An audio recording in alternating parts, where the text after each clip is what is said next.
Hello everyone, my name is Nick. Muted. And there you can see my picture up there. I've Unmuted. tech support for this webinar series. Please bear in mind that as attendees, you're currently muted. The organizers and presenter have the ability to share their screen with the attendees. As you can see happening now, you all see pictures of me at the moment.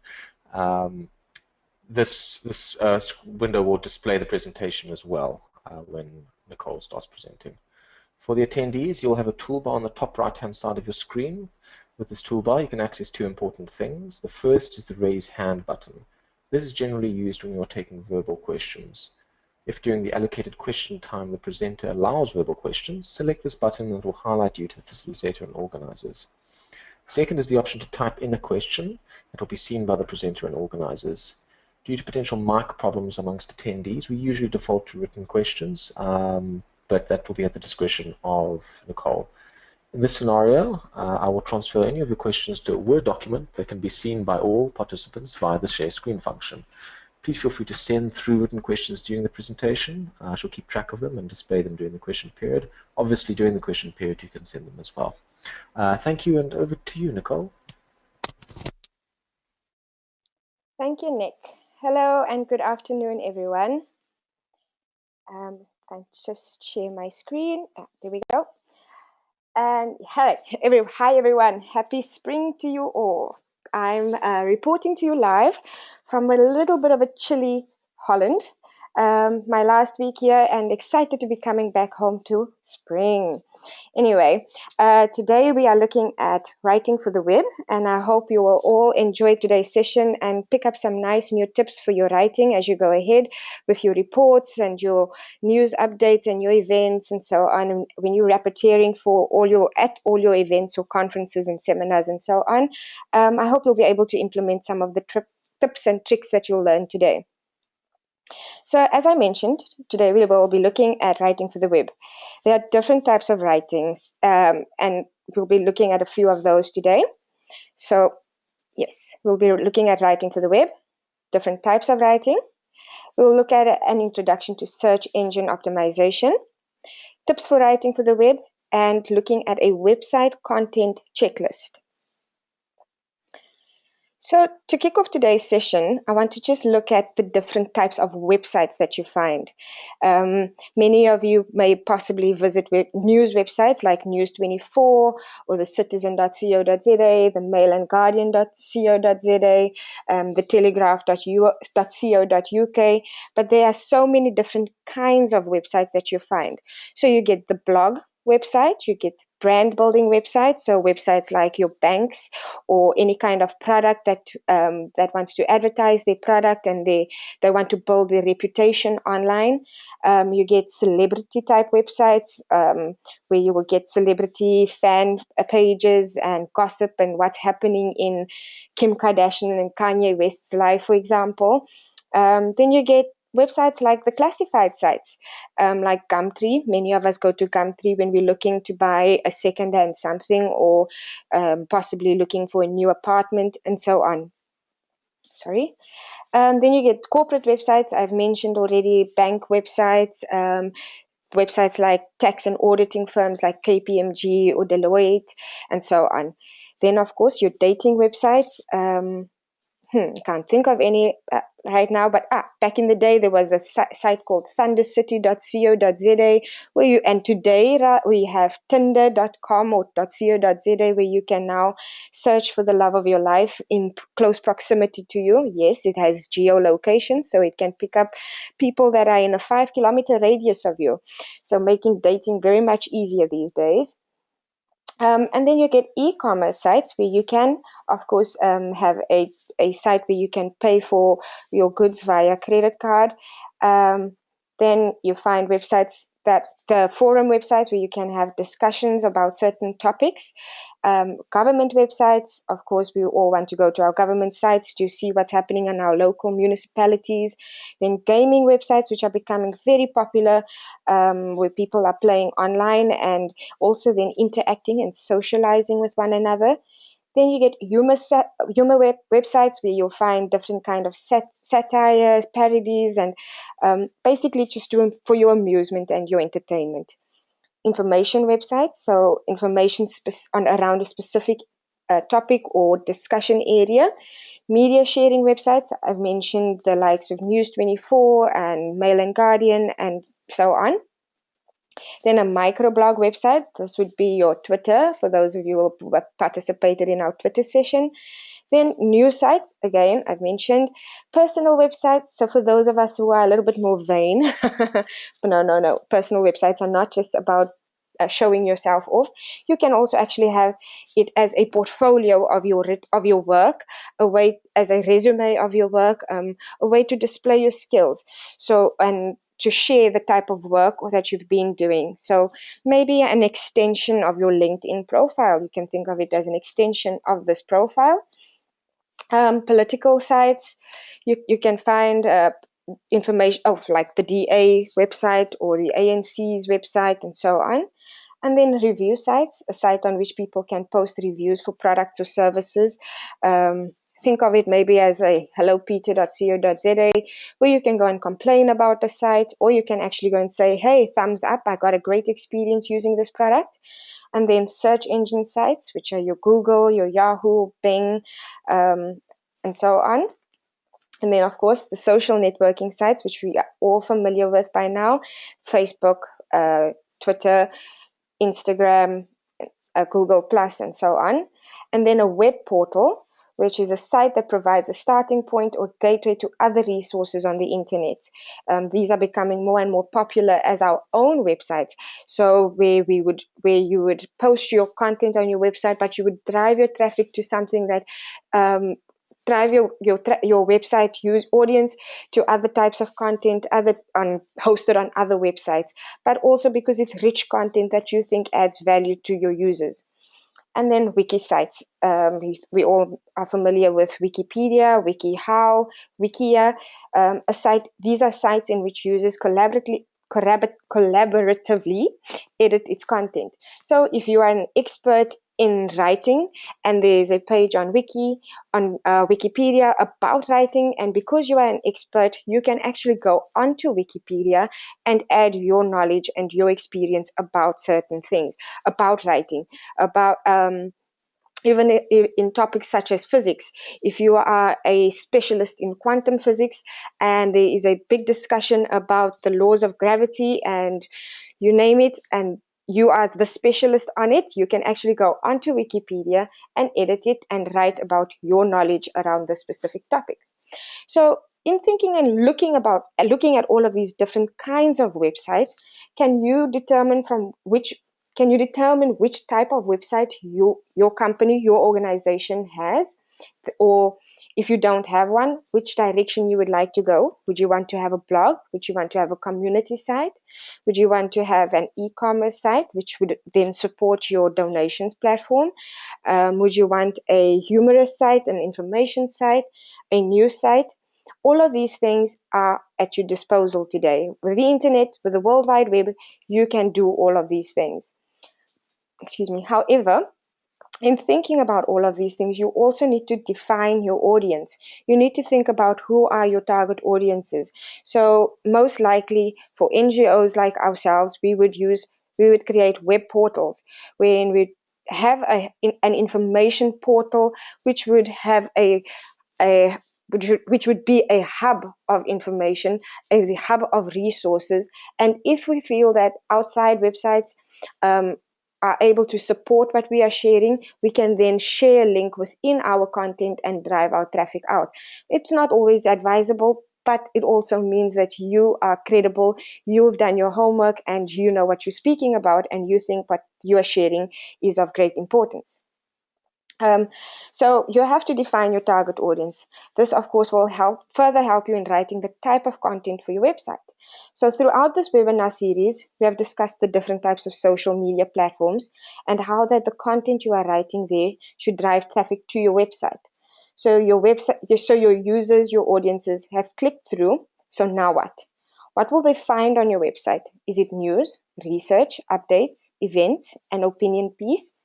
Okay, so let's dig a little deeper into this World Wide Web of content, or of driving traffic to your web and giving them a great user experience that will keep them coming back to your site.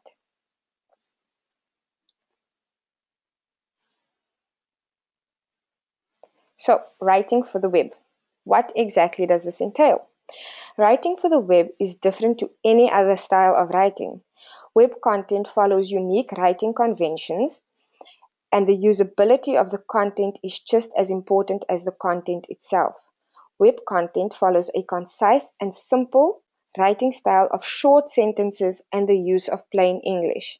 So, what this is saying to us is that everything that we've learned about writing in school, in university, in college, or wherever is now practically thrown out the window, because now we are writing for the web. We are writing for a completely different space, a completely different world. So in writing for the web, be conscious that your users are scanning your pages. They are skimming through your pages. They are spending up to 20 seconds on your page and deciding if they are interested in that topic, if what you are saying in that first sentence is of interest to them, and if they are going to leave your website immediately. So for many of us, the idea of writing can seem daunting. It can seem intimidating because often, and in the past, we've seen people write extremely long-winded pieces, opinion pieces, and this scares us because you might think to yourself, I'm not that, I might not be that well versed in a certain topic, or I might not be very clued up on something. And here, when you're writing for the web, you are told that you can keep it short and simple. You don't have to write a long, lengthy piece for you to look intelligent. That's what I was trying to say earlier without sounding as if we are stupid. But actually, writing for the web just makes us feel like actually my opinion matters, and I can say it in as shortest amount of space as possible without having to write a huge research piece that shows that I know my stuff, that I can use long words that nobody can even pronounce. So writing for the web, it saves us in this. Write plain English. So what's the difference between journalism and other writing? So real journalism gives the reader not a fantasy, a vacation, or an argument, but a factually grounded report. A report should make the reader feel that he or she, sorry about that, knows more about the world and how it works. Information that can be used to help us become better citizens. However, not all of us have studied journalism. Not all of us have done communications. So for the work, based on the work that we do, where does that place us? What does that make of us? That places us in a really unique position of being considered citizen journalists. Citizen journalism is a popular form of writing grounded without compromise in verified fact. It presents news and public issues with an articulated point of view. It achieves fairness to the facts, to the sources, and to readers by fully explaining that point of view, while also offering views, ideas, and perspectives other than its own. So for a second, think about all the stories happening in your community, in your surrounding areas.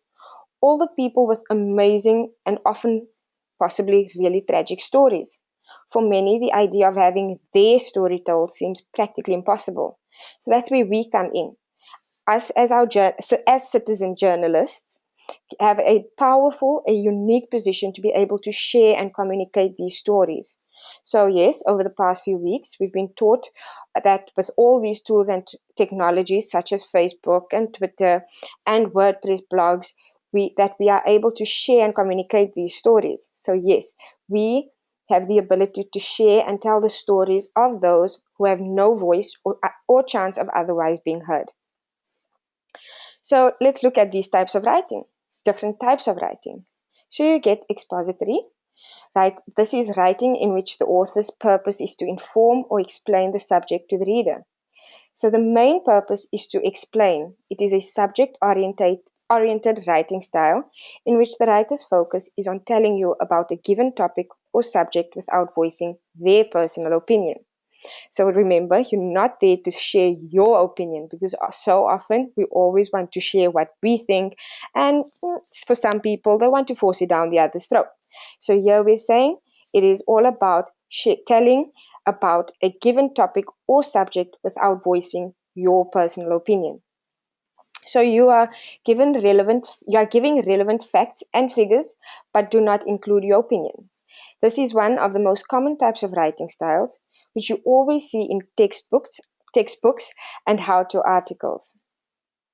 So, key points about expository writing.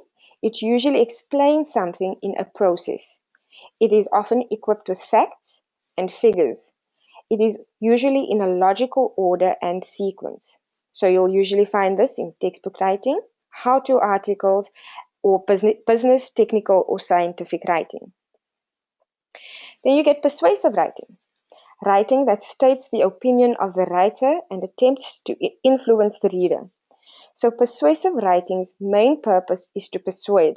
So unlike expository writing, persuasive writing contains the opinions and biases of the writer.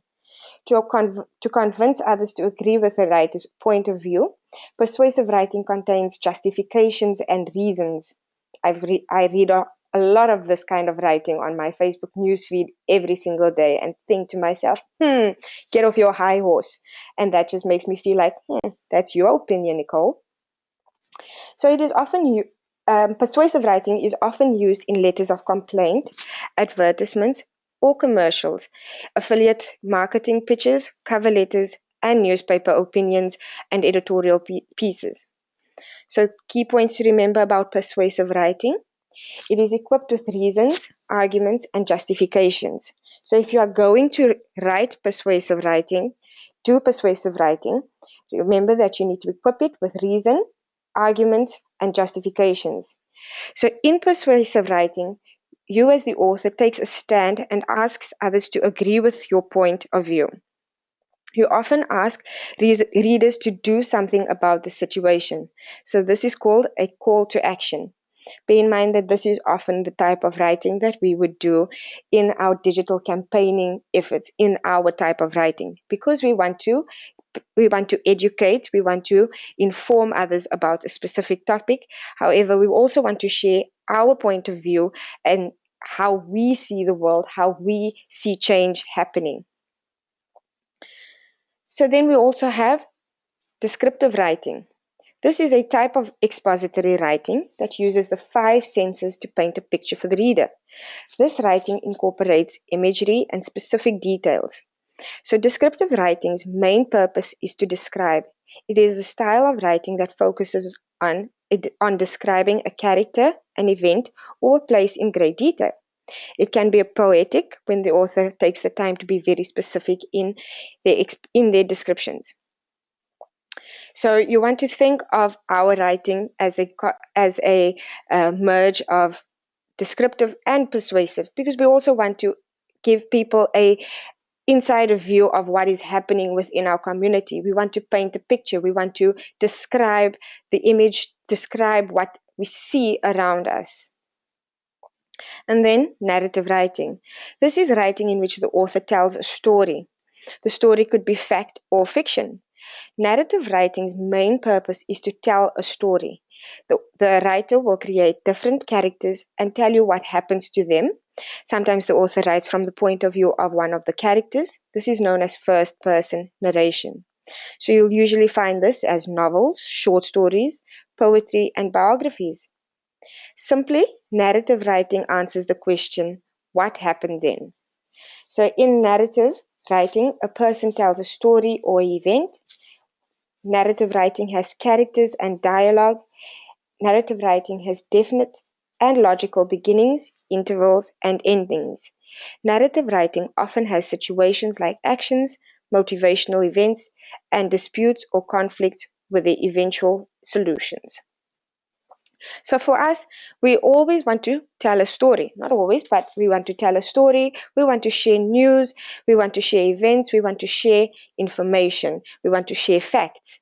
So for us, we can actually see our writing as a combination of all of the above.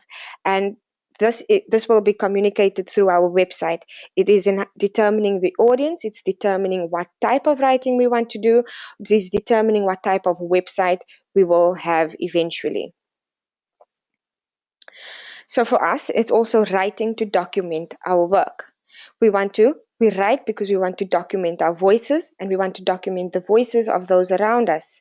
In doing so, we use a range of technological tools to communicate, to exchange, express, disseminate, create, transform information, and create spaces for individuals to interact, whether physically or through text and other forms of representation. Remember that I mentioned above, earlier, that our that we also want to create calls to actions through our writing.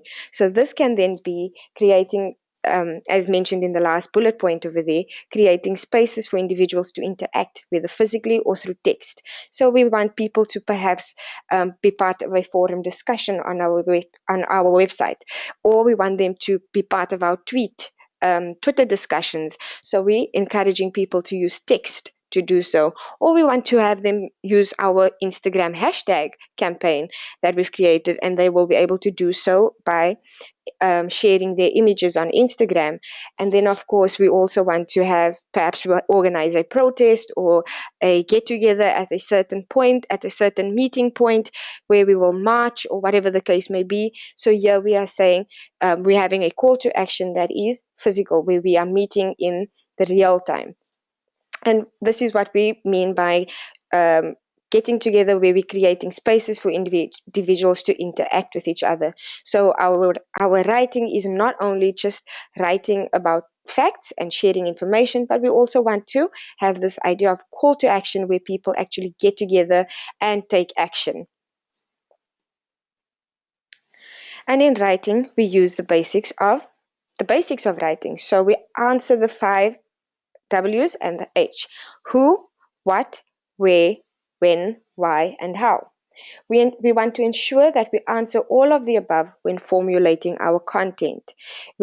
Our introduction to writing, from the time that we were in school already, we were taught that you want to answer these 5 W's and H at the beginning, from the beginning of your paragraph, your first paragraph, in your introduction, in your first sentence. Well, not all of them, but in the beginning of your conversation, in the beginning of your content, your text, you want to answer these 5 W's and H. So remember, when writing for the web, we use plain language, which allows users to find what they need, understand what they have found, and then use it to meet their needs. It should also be actionable, findable, and shareable. This is especially important to note, that we are answering the needs of our users. As I mentioned at the beginning of this webinar session, users will scan and skim your pages, and within 20 seconds or 30 seconds, they will leave your pages if they have not found what they are looking for within what we call the first fold of your website, of the first fold of your screen. So if they find that they have to scroll down and have to dig deep into your website to find what they are looking for, you have already lost a user. And then we want to use the KISS principle. The KISS principle states that most systems work best if they are kept simple rather than made complicated. Therefore, simplicity should be a key goal in design, and unnecessary complexity should be avoided. This helps us in formulating our writing, in formulating our content for our website. It is really great knowing that you can use this principle when you are writing your content, because here, as I mentioned again, writing is often seen as a daunting task for many of us. It is seen as something intimidating when you think of other people's writing, where they are using big words that you cannot even pronounce. And here, web writing is telling you, keep it short and simple.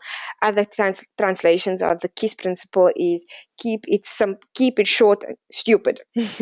So keep it short. Apply the KISS principle in all of your writing.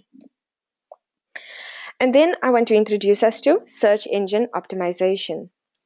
Search engine optimization is a marketing discipline focused on growing visibility in organic search engine results.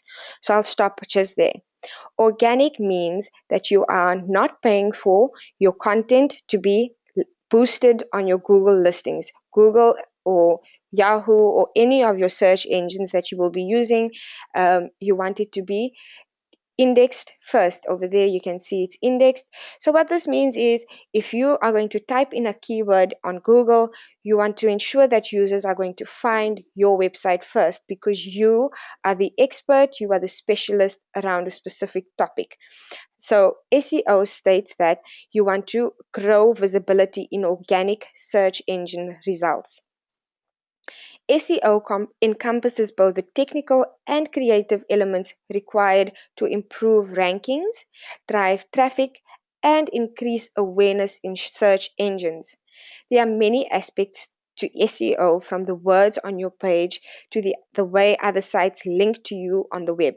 Sometimes SEO is simply a matter of making sure your site is structured in a way that search engines understand. SEO isn't just about building search engine friendly websites. It's about making your site better for people too. So here this is simply stating that your website should have usability, it should have a clear user experience, and it should be user friendly for your target audience. So if someone is coming to your website, they want to be able to find your navigation. They want to be able to see what is the latest news. They want to know that there is a clear call to action, and they want to be able to connect with you. This is a very good example of this, as this website, makingallvoicescount.org, is a very good example, as it is clear, it has a clear flow, and you as a user knows exactly what you are looking for, where to find it, and where you possibly will find what you are looking for. And then in terms of your keywords, if you look at news, if I were to look for something around voices of farmers, I know that this website will be first in the Google rankings because of the credibility of the content.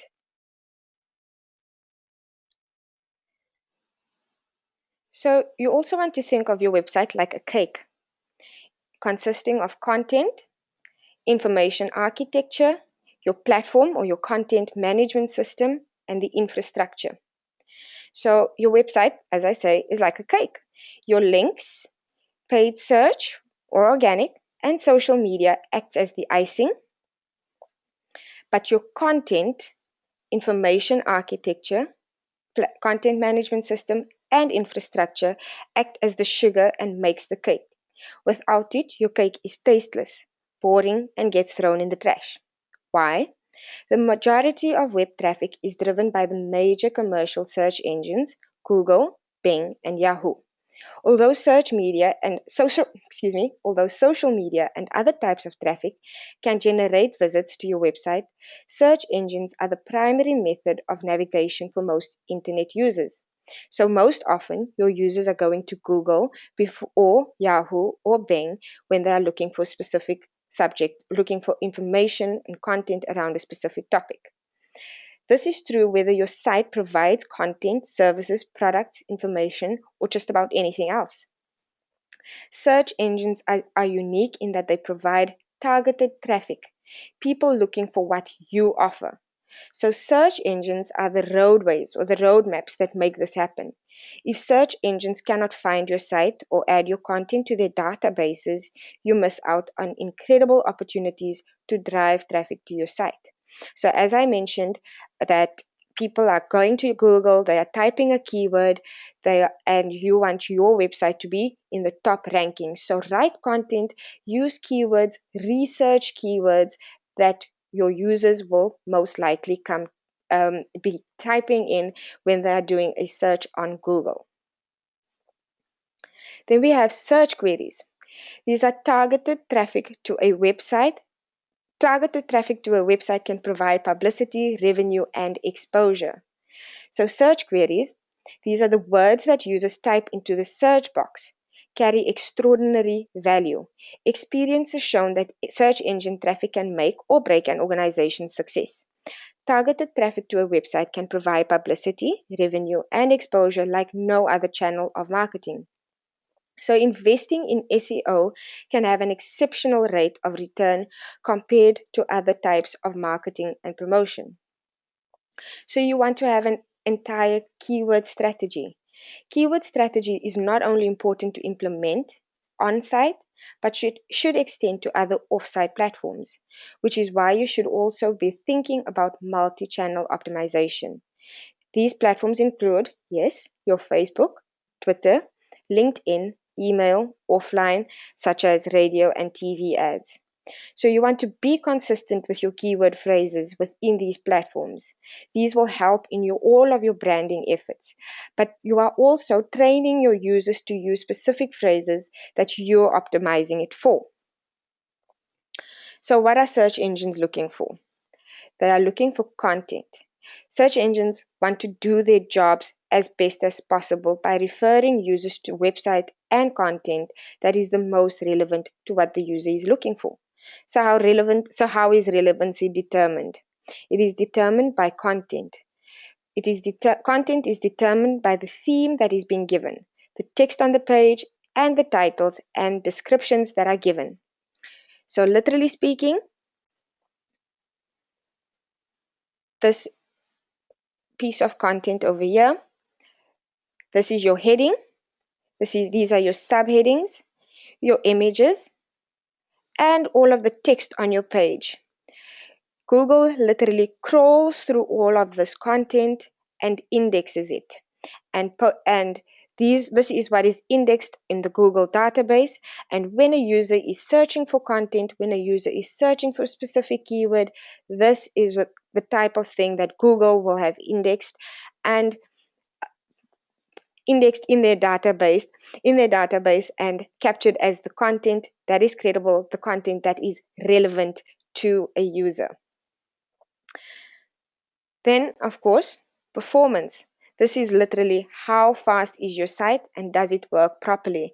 If you are going to a website that is taking forever to load, for the page to load, then you are not doing a good job, unfortunately. So you want to think about things such as using things such as Flash on your website. You want to think about heavy, huge downloads on your website.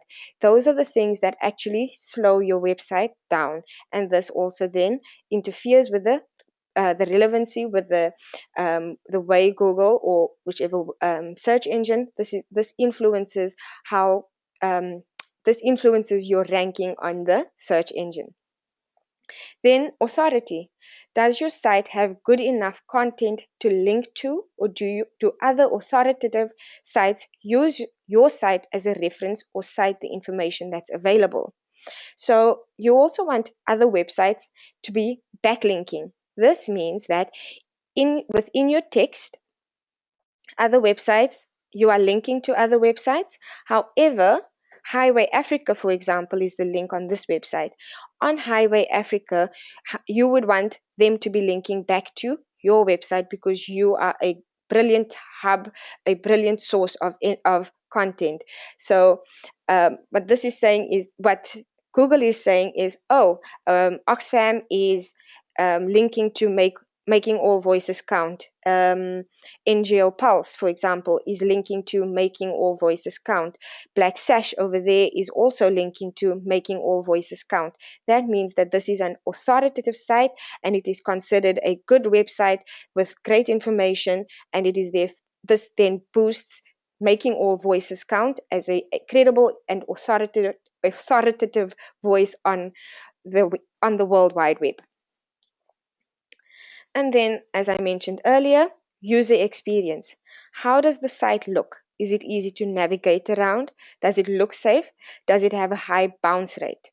Again, does it have a nice flow? Does it have a clear flow? Does it have a clear information architecture? So is it easy to find the navigation? Would I have to go and search for the about? So a history of the history of this company, of this organization. Is it clear enough that I would be able to find information? Under latest, is it clear that I would be finding news, events, blog, and vacancies under there, and so on? You want it to be clear that the navigation is there and it is simple enough for users to understand. Then things like your logo, does it have a a clickable button that will take me back to the home page. It's very often that you find that the logo, wherever it is on the website, is a static image, which is very frustrating because sometimes you can't find the home button. Then if I click on about, are there things such as breadcrumbs? These are things that mean I can click back if to the home page or to the last page I was on. Is the search bar visible enough? Are there clear links to the social media? All of these things add to a great user experience that would cause users to keep coming back to your website. If I were not able to find what I was looking for immediately from the home page, for example, I would then be clicking away from it, and this then adds to this would then mean I would have a high bounce rate. This means that I'm leaving your website because I do not like the experience that I've had, and I will not be coming back. And then things like being consistent. Being consistent with domain names. This also adds to your SEO. If you type in www.example.com, but then you type it, and if you type it in without the www, does it redirect to www.example.com? I know that's a mouthful, but these are important things as Google picks this up. They want to know that both domains are registered or that they redirect to the same place. This isn't effective for your overall SEO efforts, as it will dilute your inbound links, and external sites will be linking to www.example.com and example.com. Also, keep it old school. Old domains are better than new ones, but if you're buying an old domain, make sure that the previous owner didn't do anything shady to cause the domain to get penalized. Penalized by Google. Again, this is all around the SEO stuff. Then keywords in the URL. Having keywords you're trying to rank for in your domain will only help your overall efforts. So let's look at that practically. So here we have making all voices count with a good domain name, because it's a strong domain name. Everyone will remember it. Everyone knows that if they go to www.makingallvoicescount.org, they'll be redirected. They'll be going to this website. However, let's see if we just take that out, if that works. Yes, it does. So this is, of course, a checkpoint on Google rankings, on the Google SEO ranking. It redirects to www.makingallvoicescount. Then if I click on about, it appears that my internet is playing tricks again. Aha, there we go. So literally speaking, what would be the keyword here in our domain, in our URL.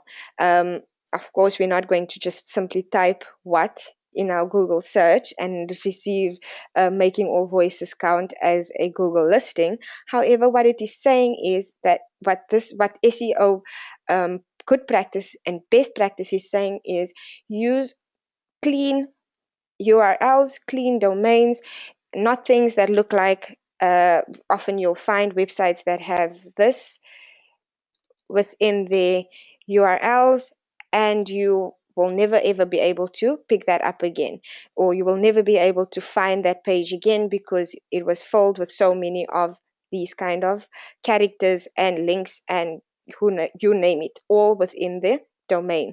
So Google is conscious of all of these things, and they want you to be conscious of it too. And this makes it a good user experience for your users.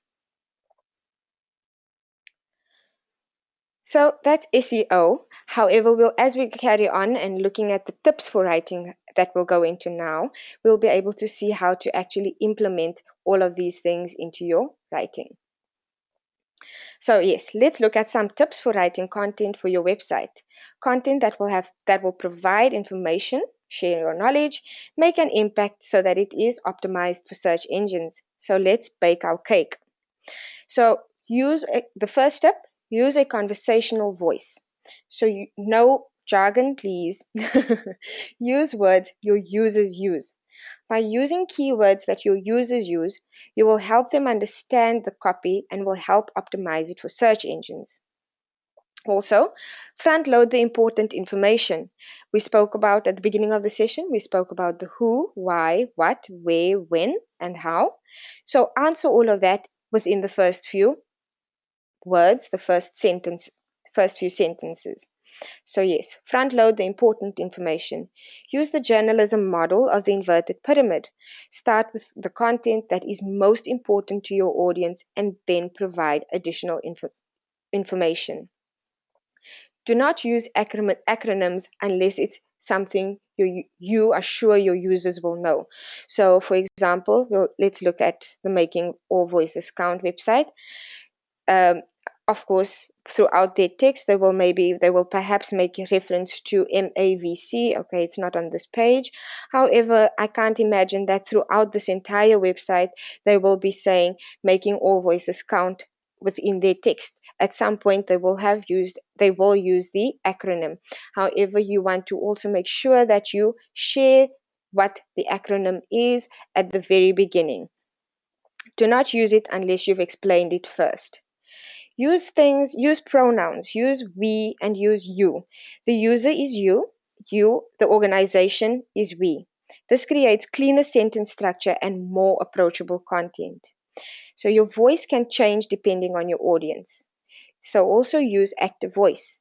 So use things like it being present. I'm doing it right now. It is happening right now. So your voice changes according to your audience as well. Then, this I mentioned earlier, answer your users' questions throughout your content. People are on your site to ask a question or to complete an action. They will have come to your website because they were interested in a specific topic and they will want to know what you can do for them. So therefore, you want to anticipate what questions they may have and make your content the answers. Do this throughout the site, not just on the FAQ page. Very important. Don't make your user scroll more than 3 to 4 times. An average user gives a page less than 30 seconds before deciding to move on. Give them the information, then quickly and succinctly. Most users will not scroll more than 3 to 4 times. They'll just leave the page, then giving you a higher bounce rate.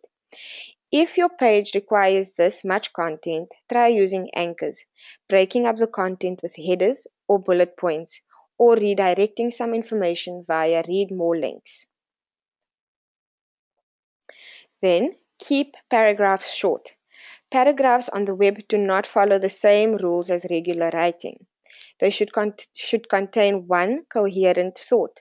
They can be short as one sentence. Who would have ever thought that your content, that your writing can be as short as one sentence? This breaks all the rules of our writing that we have been taught, or rather what we have been taught about writing. The ideal standard is no more than 20 words per sentence, 5 sentences per paragraph. So use dashes instead of semicolons, or better yet, break the sentence into 2. It is okay to start a sentence with and, but, and or, if it makes things clear and brief. Again, I say, I repeat, it's breaking all the rules of what we have been taught about writing. So you can also chunk your content. Chunking makes your content more scannable by breaking it into manageable sections. So let's look at another page. Here, a clear idea of breaking your content up. A short sentence, short paragraphs, using subheadings to break up the text, and using bullet points to also highlight different areas. Which brings me to the next slide. Use headings to help organize the content on your page. Headings should briefly explain what the following paragraph is about. They should help the reader skim through a longer page of information. It should be clear which content the header is referring to. And then also use inverted pyramid style to give your main point followed by supporting evidence. Again, just to look at the inverted pyramid. So conclusion and essential information first, then give some supporting information, and then lastly, some related information. The really tail end of your story. Then again, use your home page as a map. This was mentioned earlier that your website should have good, clear navigation. People use home pages as navigation to get where they want to go. So, does it answer the question of where to find my information? Is it clear enough that I will be able to find what I am looking for by just looking at the home page? So, let's look at I have Love Life website open. And I am looking for information about, for example, HIV/AIDS. To be quite honest, nothing about that navigation tells me that's what I'm going to find, but let's give it a chance and look at the drop-down menus. Okay, let's see, anything, and I'm not seeing it from the get-go, and I'm already starting to get frustrated because, okay, maybe it's not appealing to my target audience, to myself, and the type of language that that I would want to use. Hook me up. Sorry, but Hook Me Up sounds a little bit very much like a dating site to me. But then again, it's Love Life, and they want to educate youth and educate teens about these things. So again, am I their target audience? Perhaps not. But my question at the beginning, I'm looking for information around HIV/AIDS, and just looking at the homepage and looking at what I'm seeing from the drop-down menus, I'm not seeing anything that screams at me or that says these are the facts. This is where you'll find facts around this type of thing. Oh, wait, there we go. And it is found in another drop-down menu, which is really deeper. So again, you have to really drill down to find what you are looking for, which for me personally is not a great user experience because I will have left the site by now. But that's just me on a personal note. But this is exactly how a user thinks. Is it answering my question? Is it answering my need from the minute I've entered your website? Then keep text to a minimum and let the menus and navigation do the work for you. So yes, looking at this website, is the navigation doing the work for me? If you look at this, they usually, what a good website would have, no disrespect to Love Life's website, a good website would have arrows indicating, an arrow over here indicating that there is a further menu, a further drop-down menu following Know the Facts. This would then have helped me and guided me into knowing that I would find information under Know the Facts. So this is just an idea of a good navigation, what makes good navigation and what makes a good menu structure. And as we mentioned earlier around the SEO, what makes great SEO good best practice and in baking our cake is information architecture as well. So when you are creating your website, when you are developing your website, your content is crucial in determining how your website will actually look eventually, because it will all tie into your menu items, it will tie into your navigation menu items. Then use bullet points and lists to organize information. Don't limit yourself to using bullets for long lists. One sentence and 2 bullets is easier to read than 3 sentences. Bullet points should be an easy way for your user to scan information to find what they want. Try to limit each list of bullet points to 7 or less. After 7, users get fatigued and they give up. Each bullet point should be its own concise thought. So use bold to highlight keywords. Using bold, let me just backtrack back to bullet points. Each bullet point should be its own concise thought. So if you think back to what we used over here, Okay, this was more an indication of how to support them, but the different ways that you can support Sweat, they use bullets to indicate that. Let's see if we have a nice example on the Black Sash website. If we go to the latest news, and over there you can see they've used bullets to indicate more information and another resource. And let's look at the site again, see if they've, again, just to say, yeah, they've used numbering as opposed to bullets, which is also not such a bad thing. Well, it's actually advised as well, so you can, it's all about listing, using bullets and numbers to list your information. This just breaks up your content and makes it easier on the eye and easier for the user to be able to scan the information. Then use bold to highlight keywords. Using bold can help highlight key points or topics. Do not overuse or you'll run into a case of crying wolf about what is and isn't important on your page. We saw the example on one of these on the Sweat page where they've used bold to highlight to break up the text and to highlight what is important. So here it would be International Sex Workers' Rights Day, the date 3rd of March, and then also then to break up the content. This is a good way of using bold to highlight. Then use relevant images. Use images, diagrams, or multimedia to visually represent ideas in the content.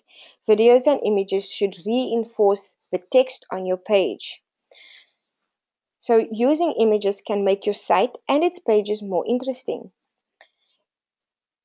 If you look at these pages over here on Love Life, it is very busy with nice images and links to their videos already. If we look at the Making All Voices account website, the same thing. Great banner images, which personally I think may be too big, but it's still great. Yeah, they've got nice ways of depicting it supports the text and the article. However, you also do not want to overuse.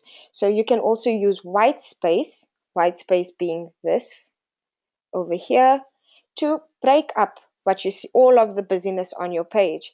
So using white space allows you to reduce noise by visually separate information.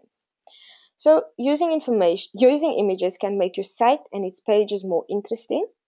Images can also make the content more clear. Remember that images do not take the place of good content though. Make sure your images are relevant to the content and add to rather than detract from what you're communicating. Then, importantly, make sure the images are legal. Last week, we spoke about the Creative Commons licenses around images. So if you are going to source images from the internet, or if you're going to Google, use Google to find your images, make sure that you are sourcing that you are crediting the photographer, or that you actually get the permission from the photographer to use the image. This is especially important because there have been lawsuits around the illegal use of images. So why does all of this matter? People read differently online than they do when they read print materials. Web users typically scan for information. On the average web page, users have time to read at most 28% of the words during an average visit. 20% is more likely. So don't forget, people come to your website with a specific task in mind. When developing your site's content, keep your users' tasks in mind and write to ensure you are helping them to accomplish those tasks. If your website doesn't help them complete that task, they will leave. So knowing your users' top tasks can help you identify content to feature on your home page or landing page. It will help you to define your page headers and subheaders and give you a logical structure to each page's content. Then it is also important to create an editorial calendar. You can encourage visitors to return to your website by keeping your content fresh and up to date, especially when working with blogs, social media, or dynamic content websites. Then we want to do a checklist for plain language on the website. So on the web, people are in the hurry. I've said this numerous times throughout this webinar. They skim and scan, looking for quick answers to their questions. So help your readers and your audiences to quickly find what they need and use these quick web writing tips. Less is more. So be concise. Use that five W's and the H. Use the inverted pyramid. This will help you to write short, punchy, concise, succinct, brief, pithy type of content that will give your users the information that they need quickly and easily.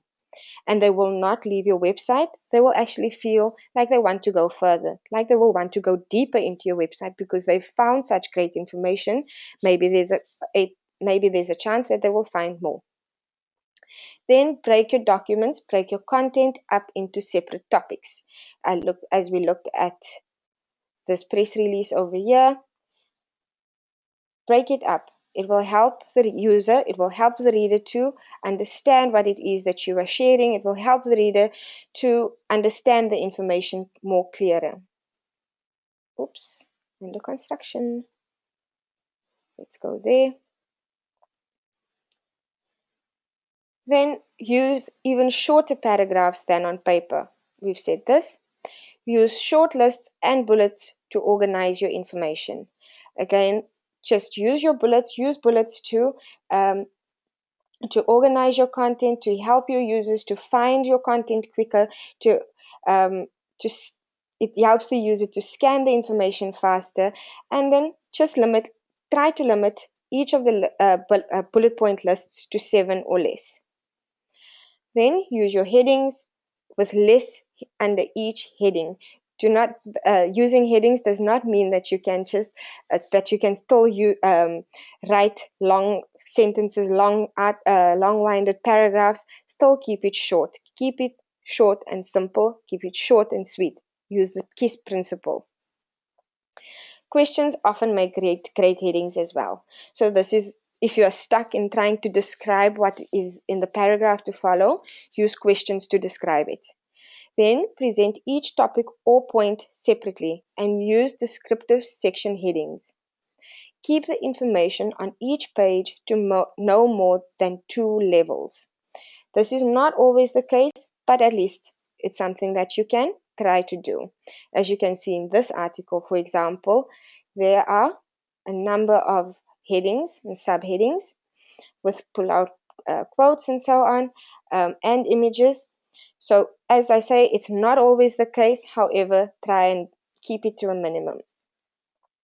Make liberal use of white space so pages are easy to scan. As I said around the images, images are a good way to break all the text on your page, but also use white space to break all of the busyness that may possibly be happening on your page. Write especially page titles using the same words your readers would use when doing a web search for the information.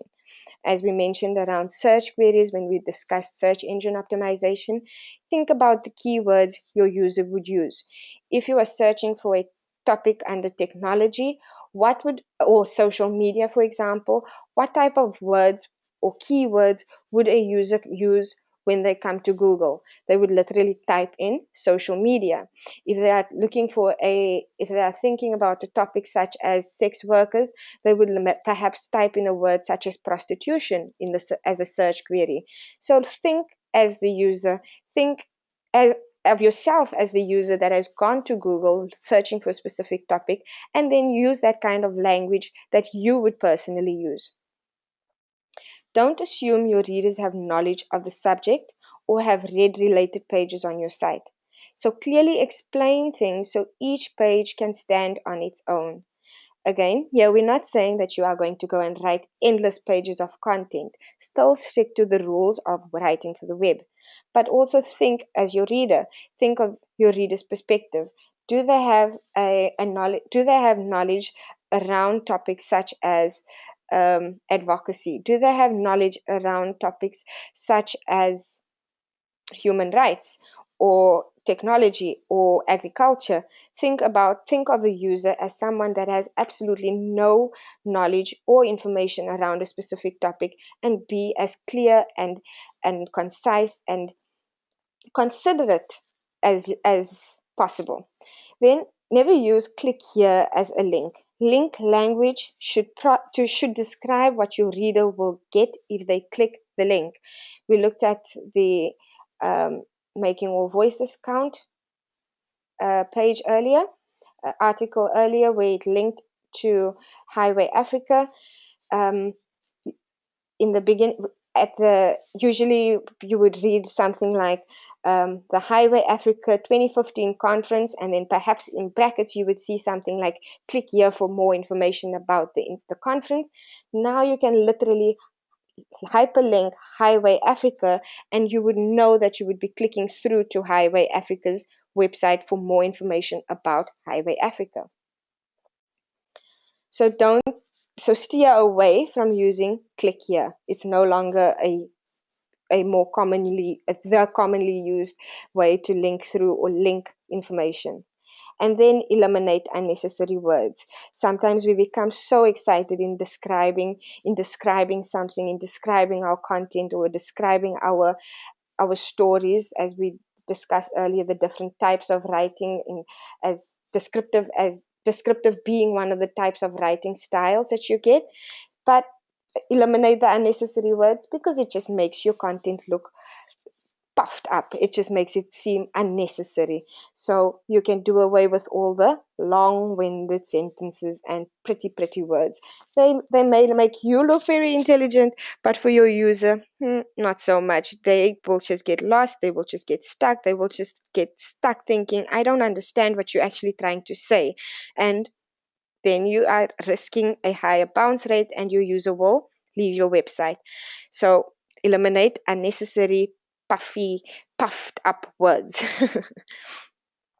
And this is then your checklist for your website content. When you are writing, use this as your checklist. Use these bullet points as listed here as your guideline for your writing. Are you using white space? Are you using bullet points? Are you using good headings? All of these, and use good keywords. And use all of these, consider all of these things, and they all add and they all tie into your search engine optimization efforts. This all contributes to your organic search engine optimization efforts. And that is our session on writing for the web. I hope you all enjoyed and learned a lot about writing for the web, and I hope that it was informative enough and easy enough to understand that it is not such a daunting thing, that it is quite easy to write for the web, that what you have to say, it really matters, and that it's not that it's not an intimidating thing where you have to use big puffed up words, as I've been saying. So I hope you all enjoyed and learned something. And if you have any questions, I'm still here.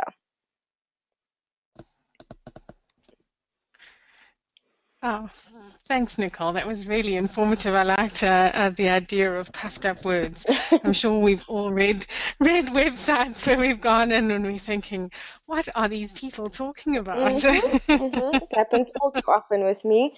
Um, I will name one of my favorite writers and activists. She's been quite busy on the web and on the news lately with the Stellenbosch Afrikaans discussion. Gillian Schutte, she's the director for Media for Justice. I absolutely love her work and her writing. However, when I read her status updates on Facebook, I'm often stuck because I cannot pronounce half of the words that she's saying. And yet I really love what she's saying. I love what she's sharing. But then I'm like, no, I have to go and Google that word. I need to go and check dictionary.com to actually understand that word. And yet and yet writing for the web today says it is simple, it is short and sweet. It does not have to be anything like using those big words that can't even be pronounced. Mm, mm. I think that's true. It's all about accessibility, and we can obviously our message to get out there and to make it the most accessible and understandable as possible. So I also like the idea of a conversational tone because it almost engages your audience to write back and to engage with the topic a little bit more. So conversational tones definitely work for me. Oh, no, I'm glad to hear that. I personally like that too. It also makes it helps in getting the message across because people feel like one of the points that I mentioned that I said is that that it's advisable to use pronouns, use you, use we. It helps people to feel like they are part of the conversation, feels like they're engaged in what you're saying. Yeah. Yeah, and it makes them feel part of your story and included in what you're saying, which is really nice. Yeah. Well, I was interested to see that only 20% of pages get read, and if you are talking too much, people just click away and go and find their answer somewhere else. So, 20% isn't a lot of text to read. I know, and it's scary, and it makes one think, how am I going to get my message across in just such a short space of time, in such a short, but it's actually, if you think of yourself as the reader, or as the user, this is generally the case. This is what happens. You go to a website, just scan through it all, and you're off. If you haven't found what you're looking for, bye bye, next website. And yeah, that's how it goes. And that is actually how I when I'm writing, I'm conscious of this because it is such a fact, that if you don't find what you're looking for, you leave and you go to the next site. We've got a question in from the Wazamoya team. They're asking what is the difference between the three main search engines, so Google, Yahoo, and Bing or Bing. Bing, Bing. Bing. I can't say what the major differences are. I think that Google has just become the most accessible one, the easiest, the most simple. Google is really a giant. This week, in fact, they've changed um, their Google Doodle. Can you share my screen? Just so I can show everyone what I'm speaking about. So Google owns the Facebooks and the WhatsApp. Facebook owns WhatsApp. Sorry. But Google has AdWords. It has everything that is imaginable that makes your entire life and your work life so much simpler. If you think about your email, if you think about your calendar, you're managing your calendar between your cell phone and your laptop. If you think about your contacts, so you can sync your mobile phone, whatever phone you have, you can sync your contacts. You have Google Docs, so you can be sharing and actively working on a document, collaboratively working on a document with 5 other colleagues at the same time. You have Google Plus, which is your social network for Google. Google Drive, where you can store all your documents that you're working together with all your other staff. You have Google Sites, so you can create a website. So Google has just become the giant in search engines. And then if you think about your search engine optimization, Google has Google AdWords. So you are able to do your search engine, you can do a search, you can do your keyword search research via Google AdWords, and you can do all of these things for free. So you can literally see, this is also a little bit more in depth type of things. Let's see if I can sign in as Nicole. You can see what kind of search words are being searched for. You can see what has the highest ranking and be able to use that within your content. So when you are writing a specific article around whatever topic, you can see what kind of words are the most searched for. So let's see, state of electricity in South Africa. Oh, it's taking much longer to load.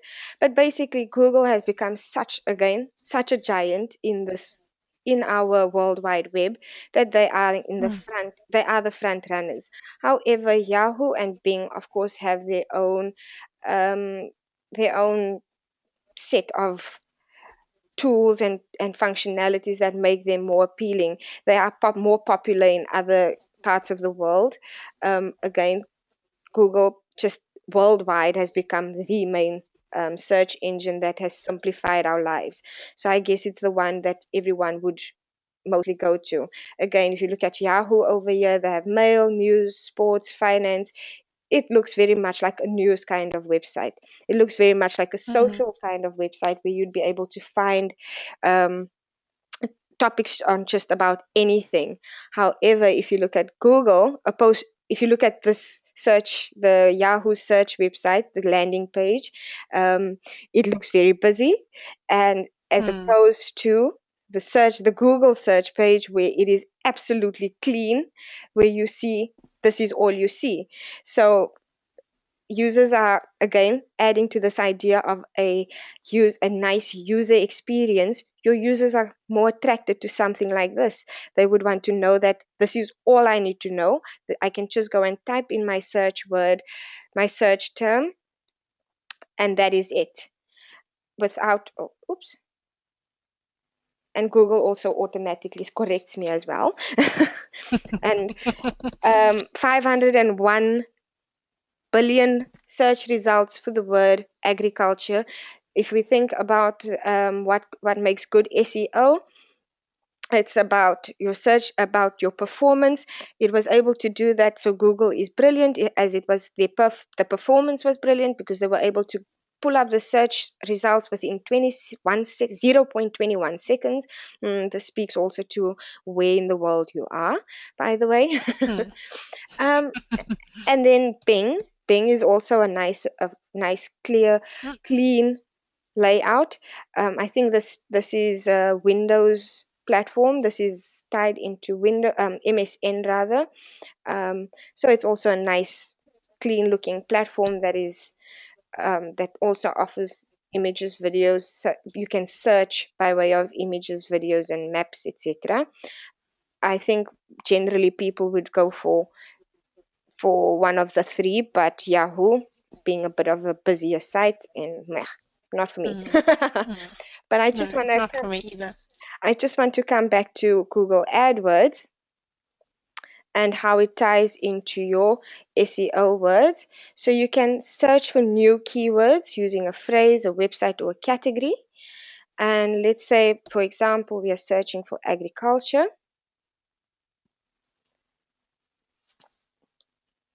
And why is it asking for my landing page? You can actually target the areas. So geolocation, you want it in English, Google, so you can also add other search partners and negative keywords. Let's see. What's a negative keyword? Let's see. Oh, I already clicked away. Let's see. Oh, I guess that would be something that you do not want to be for your ads for this campaign. Oh. Won't show when a search contains any of these terms. So Oh. let me just show you. Keyword. It gives you keyword ideas. It tells you how many people have been searching. So an average monthly search of 20,000 for August 2014, July 2015, 16,730 people in South Africa were searching for the Mm. word agriculture.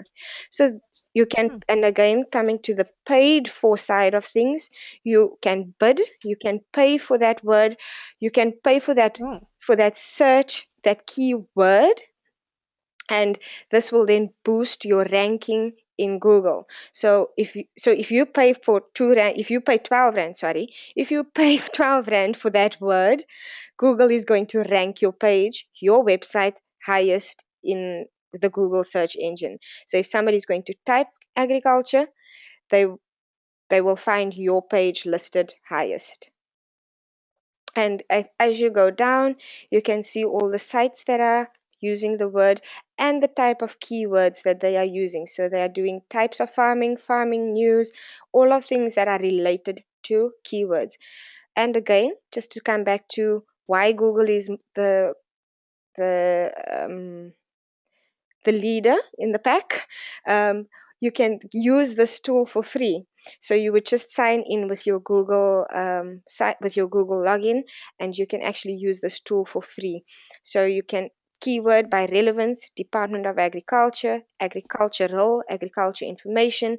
These are all keyword ideas that you can somehow integrate, weave it into your words, into your paragraphs, weave it into your whatever you are discussing, your article is about, and Google will have indexed some of these, and people are paying for these things. So competition, they give you high, medium, and low, and and how much you can pay for it.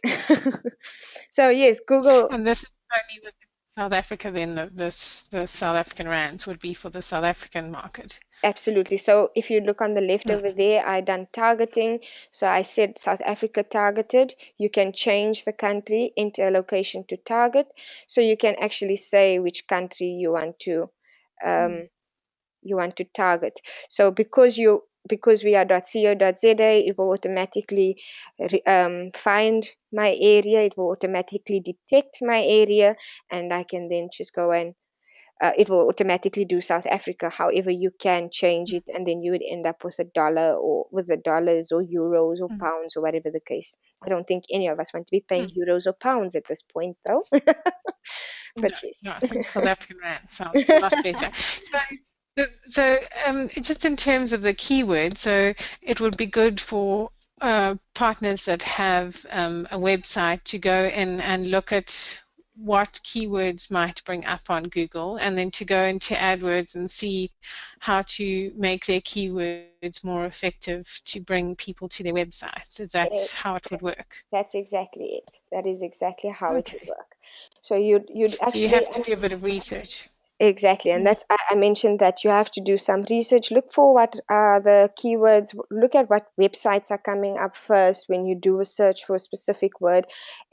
And of course your article will have a theme. It will have a specific topic, so you can research that theme or topic, and then go and research the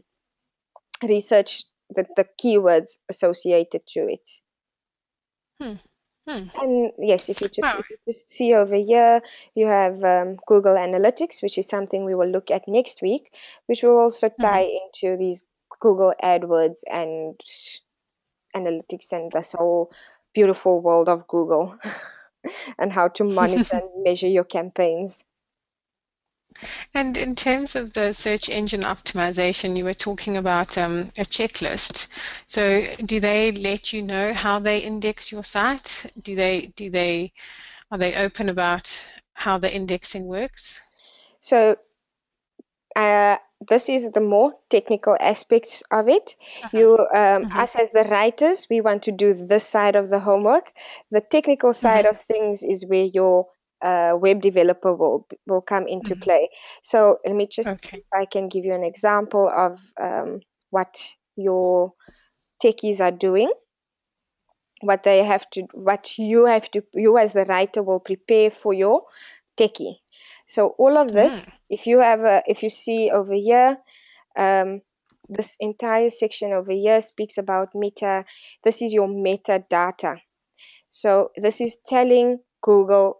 So Google is basically indexing every single one of your website pages that look like this. This is your back end. So we don't go into these kind of things. We stick to Google AdWords and just make sure that we are writing the content to because this will just make everybody say, huh, meta who? Meta what? But basically, this is what your web developer will make sure is indexed by Google. So Google, and also what is fantastic about building your own website on WordPress, they actually help you. They if you think about our session on digital influencing the other day, influencing on writing and your website and the blogging, you will remember that we had to enter tags. The tags are literally your things like the tags are literally your SEO. Excuse me. So you want to make sure that you are adding tags that are relevant to the piece or to the article that you are writing, so that your web developer, when you are posting it, your web developer will either copy and paste it into the back end for you, or you as the writer can do it yourself. So when you are writing your piece of content, and how nice WordPress is, they say to you over here, add tags. Where is it? Please give it to me, because it would be very tragic if I'm not able to add my tags. Not be able to show you what exactly adding tags is. But basically, the content, or again, when we spoke about baking our cake, your back end, your content management system says to you, add your tags. This is literally saying to you, add your SEO. It's telling you this is where you will add your SEO. So let's see. Okay. The tags. So if you look at, usually on a website, you'll see these kind of things like communication, digital campaigning, social media, etc. And here WordPress has already created a bulk of your most commonly used, or your more common tags across your website. So you can already just add these kind of tags to your site, to your content management system. And when you're writing a post, you can just click on it and it will be added to your post. And these are then indexed by Google. And again, WordPress is tied into your Google. You log into your WordPress website using your Google sign in, and voila, you already have Google is already indexing your pages, because you are using their platform, WordPress, because you are using their simplified pages of tagging. So all of these things, for the greater part of it, you are already doing these things when you are writing your content, and you are adding things like tags. And one of the slides that I spoke about was Facebook and your Twitter using multi-channel social media, using multi-channel platforms when you do your SEO rather. This is what it means. It's Facebook and Twitter and Instagram. So you're using the same hashtags, the same keywords throughout your content. And this is already training your users about the type of content you are about. They already saying to you, you are already telling your user you are the expert on ABC subject, and they will know that they will find your content to be relevant to them on all of these platforms based on the keywords you've already trained their brains on. So yes, technology is very sneaky like that, and so yes, that's how we are being tracked. Yeah, and it's quite amazing what the SEO and the indexing does to all the sites around the world and brings it to you in 20 seconds. It's quite incredible. And quite scary that they Scary, yes. and I think and again this I kept it as brief as possible, because I do believe that SEO, it has a whole paid for side of things, as you saw with the with AdWords, but I think starting at the basics with how to write good content, and writing content with good keywords, is a start. And the thing is, we are already actively doing so, because we've learned about Twitter, we've learned about Facebook, we've learned about the idea of keywords and what are the important words that are relevant to our users, and we are already integrating it into our text. So just knowing and understanding the basics of SEO is good for us. It's good enough for us right now, and we leave the rest up to our techies and our web developers to make sure that Google is finding it. But chances are, if your website is on the likes of WordPress, chances are Google has already said, Sweat is an expert on ABC subject. I just want to highlight another point, that how you are already adding to your SEO efforts.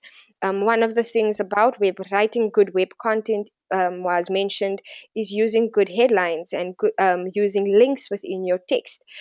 Over here, if you can just see title, Google is indexing that Google already, and that is why it's important to write a good headline that is already informing the user of what your article is about, and already telling them what is to follow. Why? Because Google is indexing it, and if it ties into if your headline and your headings are tying into your keywords, your keyword strategy, then you are already on the right track. So hence I can say that if the web, the writing for the web tips that I shared today, those already all tie into your SEO efforts. That sounds very good. We'll definitely leave the techie stuff up to the techies, because that all looks very complicated. Don't worry, you don't have to do all this kind of coding. WordPress has already generated it all for you. They've done all the hard work. Absolutely. Good. Okay, well, I don't know if there are any other questions out there, but if not, maybe we can just have a look and see what our topic is for next week. There we go. Our next week is managing your digital campaigning strategy. What are we talking about there? Yes, so next week we'll look at things like TweetDeck and Hootsuite. We've looked at all of these kind of these different types of platforms over the past few weeks, your Twitters and Facebooks and what. But for many of you who have perhaps signed up for some of these platforms, you're finding it difficult to actually manage all of these platforms now because there are just so many. So yeah, next week's session we'll look at how to simplify it, how to look at creating a editorial calendar that will help you to strategize your efforts. How can you do it more effectively without it having to take up so much of your time every day, every other day. And again, we looked at all the different times. When is a good time to make a tweet? When is a good time to send out a Facebook post? And so on. So we look at things like scheduling your posts. So it's all about making your digital campaigning strategy manageable, making it maintainable and sustainable. Oh, that sounds interesting. I think I'll enjoy that as well. Great. So we are nearing the end of our webinar series. We only have 2 more weeks to go. So next week is our second to last webinar, and our very last one, which is a very appropriate way to end, is looking at monitoring, measuring and reporting on your digital campaigns. So hope to see you all next week, and also a reminder that the content is on our blog, and you can go and watch any of the past webinars, and also to ask any questions if you've got specific topics that have come up and that you'd like us to either cover or to answer and give you more information on. So lots of opportunity to engage with us there. And then just to thank you to you, Nicole, for taking us through some really interesting content, and thanks to Nick for being our tech support and always keeping us on track and making sure everything works well. So thanks to both of you. And thank you, Wendell. Thanks for being our presenter. And thanks to everybody for joining in. It's always lovely to see your names pop up when you join and sign in and see who's on the line with us every week. So it's been lovely to have everybody on the call today. So enjoy your afternoon, and hopefully you're all enjoying your spring weather wherever you might be. And yeah, so have a nice afternoon. Thanks, Wendell, and you too. Cheers, Nicole. Bye. Bye-bye.